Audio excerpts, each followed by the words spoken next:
one and all. Thank you to the band. Great stuff there. We even had a little island in the sun. Harry Belafonte. Some of it was filmed just a few hundred yards from here at Farley Hill back in the 1950s. Island in the sun with James Mason, Harry Belafonte, Joan Fontaine, and she's still going strong, Joan Collins, as a young girl. Young woman, I should say. Stephen Boyd and one or two others. Deborah Brainbridge, or whatever her name was. That shows my age, although I started young, so. Anyway, everybody, welcome on behalf of the Barbados National Trust to the open house at Bleak House. Fantastic position here, overlooking the plains of St. Andrew, going down to St. Joseph, and even St. John and Ragged Point Lighthouse over there in St. Philip. So we have quite a panorama here. I am going to speak for maybe 15 minutes. It is the usual tradition of open house that somebody delivers an address. Most of you all have the little leaflet which explains about the house and the settlement, so I will not go into too much detail about this because you have it before you, and the furniture and all the stuff that's inside it. I'll give you a little overview. I was hoping to give this talk on the lawn in front of the house, but because of the crowd it would have been impossible. So I'll do it here, and then bit by bit you can go outside over there and see the things that I am talking about. So welcome once again. We are in a very interesting location because we are on the edge of the coral crust that forms most of Barbados. I'm going to give a brief outline of the geological formation on which we sit. The coral crust that we are sitting on is just under 1 million years old.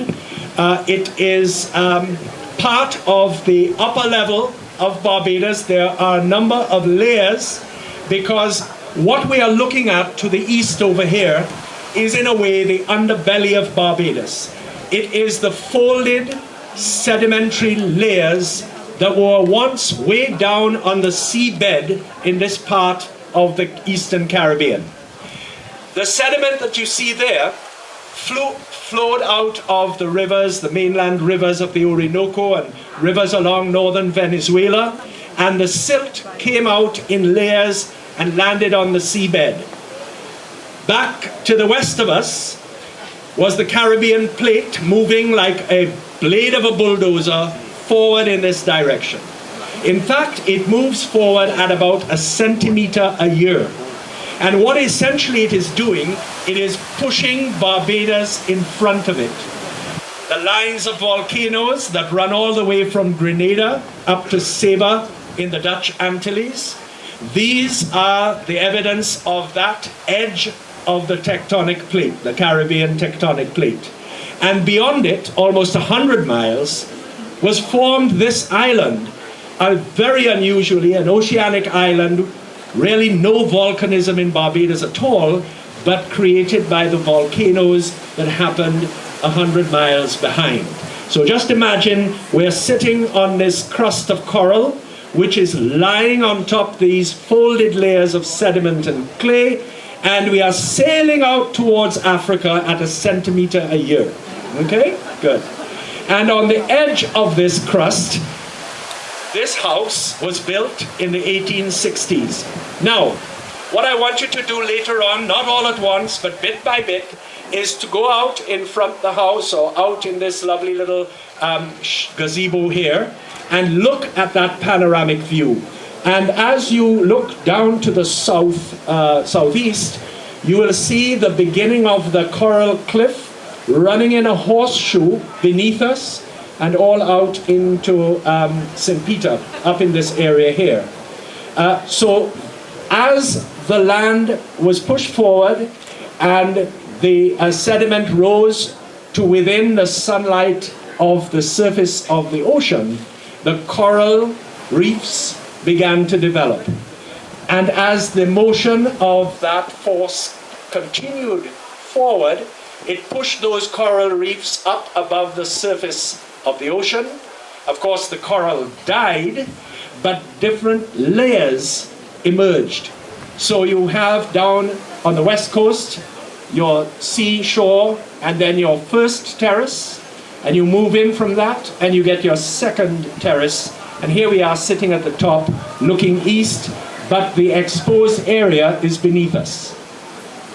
Now, all of that sediment is also covered by layers of volcanic ash which come from the huge volcanoes of St. Vincent, of Dominica, Grenada, Martinique, St. Lucia, that erupted, shot up into the stratosphere, and although the trade winds down at the surface blow in this direction, the jet stream above flows over us in that direction. And so the ash of those volcanoes actually ended up in very thin layers across Barbados. And so you have this mixture then of the humus soil that developed from the forests, and also then the layers of ash which created this very fertile land, which was first settled by the Amerindian people, the native people from South America who came up from the Orinoco Valley.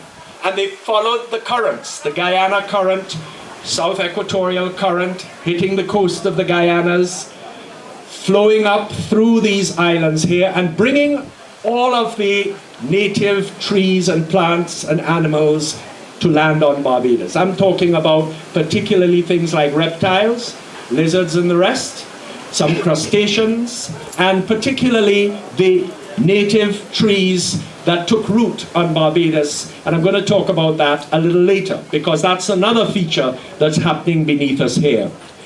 And the indigenous people in their canoes moving from island to island up the archipelago and searching out this new world. It was a new world of coral reefs, and over on the back there, volcanic peaks. And eventually, from St. Vincent and the Grenadines, a bit from St. Lucia, they would see on a regular basis this building up of cloud over the clear horizon to the east. And they realized over time that there must be some other island in that area. And eventually fishermen and others were able to come here, and bit by bit settlers arrived along the west coast and then over into this area of land right here on the east coast. A very productive area. And if you go out and you look down towards Greenland and Belle Plaine, these were major pre-Columbian centers of settlement. All before Columbus, around the time of the Christian era, the first groups came. We're talking about many finds here from the region of about 500 AD to 1000 AD. And luckily, Mr. Goddard has different implements which have been found in this area. Here is a beautiful little stone celt which would have been attached to a piece of wood and tied to it, and you would have had a nice little axe found down in the Greenland area. And then another feature besides the stone that was very, very valuable to them was the conch shell, the Strombus gigas. And the lip of the conch particularly formed a very good gouge. It really fitted into your hand, even today, 1,000 or more years later, so comfortably. And you could use it for digging and for scraping and all sorts of things. So the Strombus gigas, the queen conch, used not only for tools, but for jewelry, for fish hooks, for a wide range of implements, also to make beads.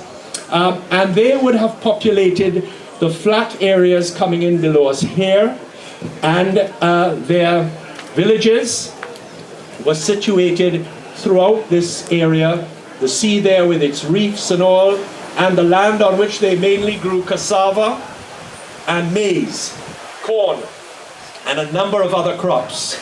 So what you kind of can imagine once you get out here is these dotted settlements below you, all among the forest.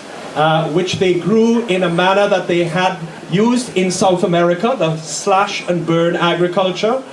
Do you imagine the forested Barbados? They'd go in there, burn out a section of maybe about an acre or two, plant their crops, and after about 2 or 3 growing seasons, they'd move on elsewhere, and then that would rejuvenate itself and be ready for another garden at another time. So that's your pre-Columbian life that was going on beneath there. And then with the arrival of Columbus, not here necessarily in this part of the Caribbean, his 4 voyages were scattered to the north and to the south in the area of Trinidad, Dominica, Martinique, and of course the first one up in the Bahamas.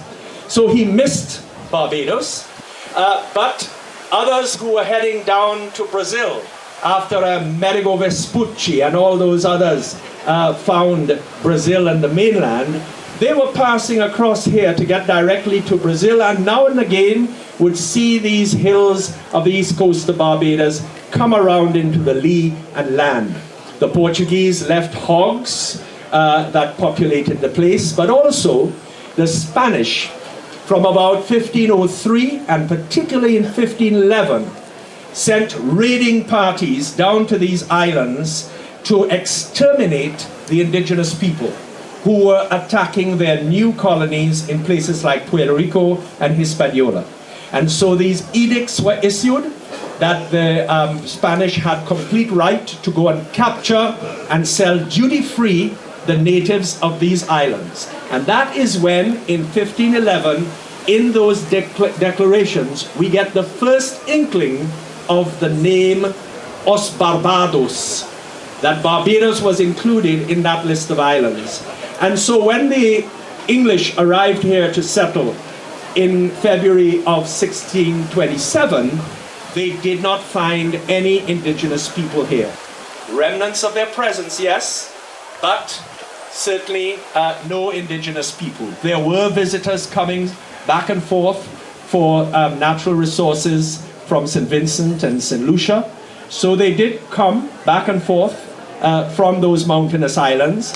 And that is why we get still in the Barbados place names, places like Indian Pond, or where you have parked your car, Indian Ground, and 1 or 2 other things. If you look at Ligon's map of the 1650s, you will actually see a guy in that area, in the area of what would be St. John, coming up into St. Joseph, with his 35-foot canoe and standing next to this canoe. So we get the inkling, we get the idea of indigenous people mixing with those first settlers, and of course, teaching them and the African arrivals who arrived, 10 of them, along with the first English settlers back in 1627, transferring their knowledge on the processing of cassava and that kind of thing.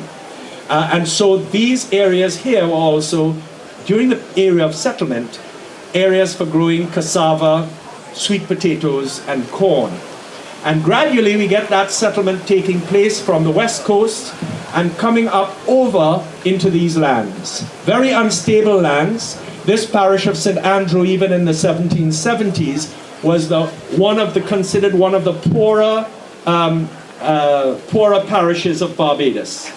And it did not have, I have a small note here, the parish had 30 windmills, some of which are lost in the forest now below us here.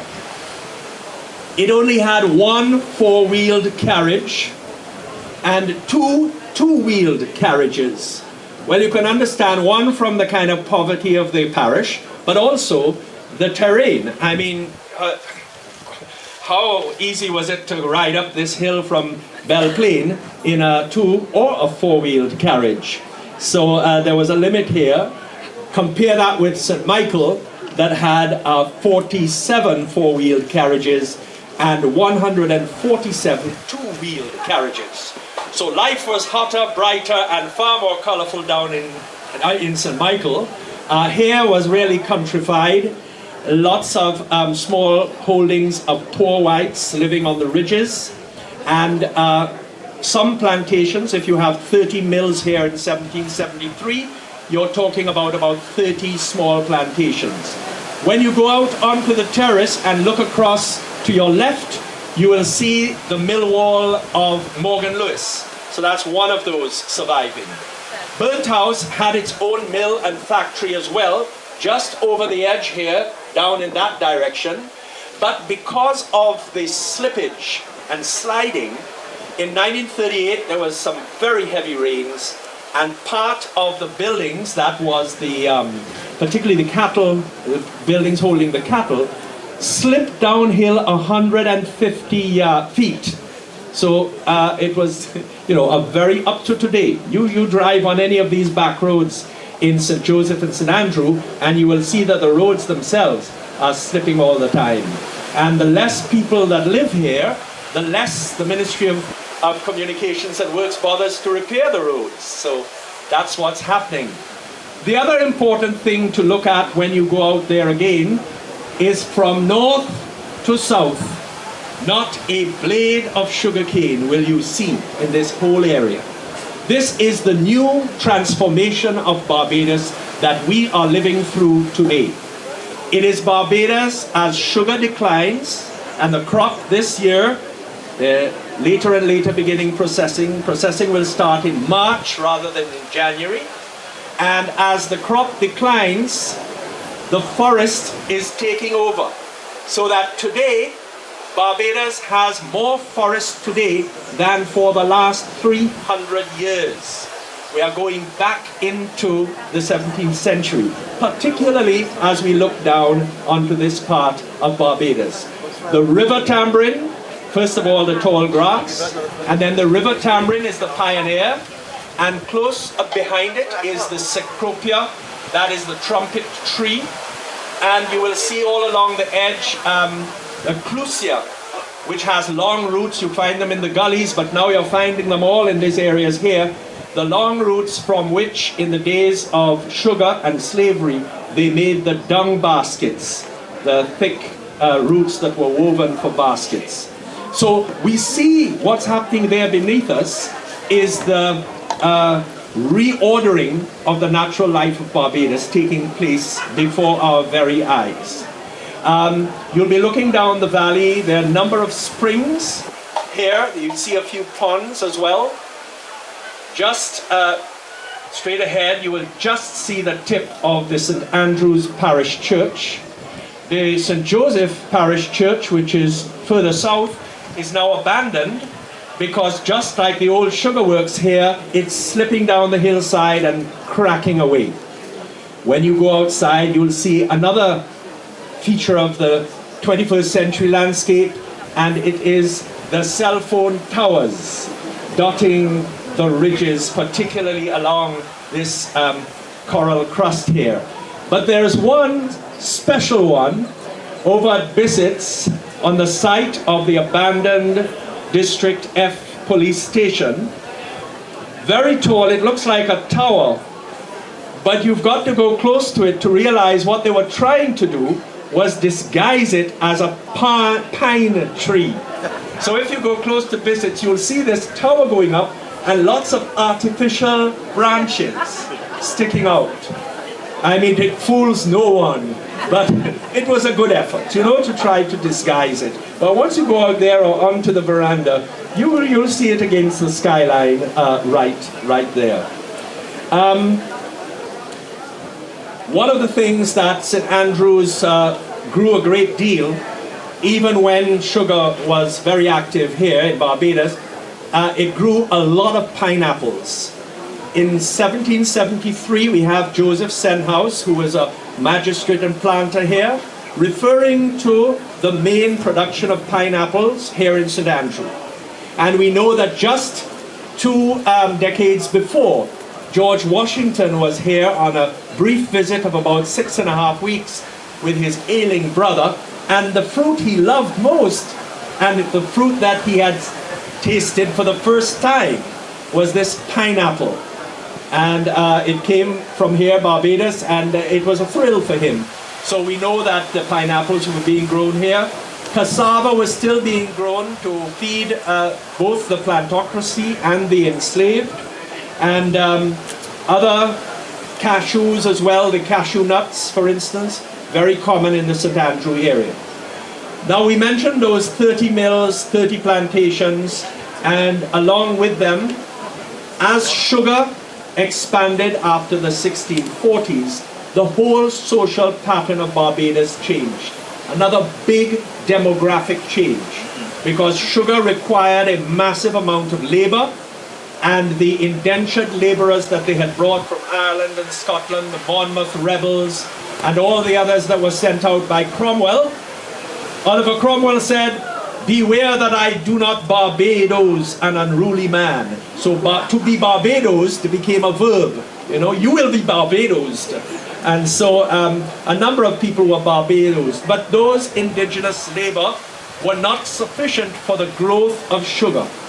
And what had happened even from the beginning of colonization is the importation of enslaved laborers from West Africa. And because sugar demanded this vast workforce, of course, we have the beginning of this great change in Barbados. And in St. Andrew in 1773, there were recorded 3,400 enslaved laborers scattered in this parish. And we know the impact of that whole arrival and the whole new society that emerged from that time. And as we come to the end of this little presentation here, I just want to touch on reflection on the original house. It was constructed in the 1860s, and although it was on the burnt house plantation, it got the name of Bleak House. Just a decade before, in the 1850s, the newspapers in Britain were publishing every week a new edition of the exciting Charles Dickens story, Bleak House. And so the owners decided to give the house that name. It's a rather bleak name. I wouldn't have given my house that name, but I suppose it was in the news and they thought it was rather clever. These houses squat very strong because the hurricane of 1831 had such an impact on the psyche of Barbadians that from that time their architecture changed somewhat, particularly in relation to the roofs. And this house is just a single story, strong coral stone walls, the coral taken from the back cliff here, and the coral stone mortar manufactured in a kiln which is just over the hill here. So their mortar material, all of their resources were right here around the place. And these houses were built for either elderly relatives who had to be maintained, or in those days when things like tuberculosis were very strange diseases that nobody knew anything about, you would just take your dear relative and put her away in a house quietly and hope for the best. And hope that the wonderful cattle wash, bell plain, Bathsheba breeze would cure her or him and help her last days to be reasonably comfortable. So this house here, destroyed by fire in 1978, and then Richard Goddard and Margaret Deutsch picked it up in 1983 and restored it and added all of these other buildings to it, redid some of the outhouses to what you see today. So not only do we have this fantastic natural setting, but we have a very interesting late 19th century house and all of the yard that goes with it. So please enjoy the rest of this evening. Go out and look at the view. Try to remember some of what I have said and have a great time here. And for all of you all who are visiting Barbados, enjoy the rest of your trip. Thank you very much indeed.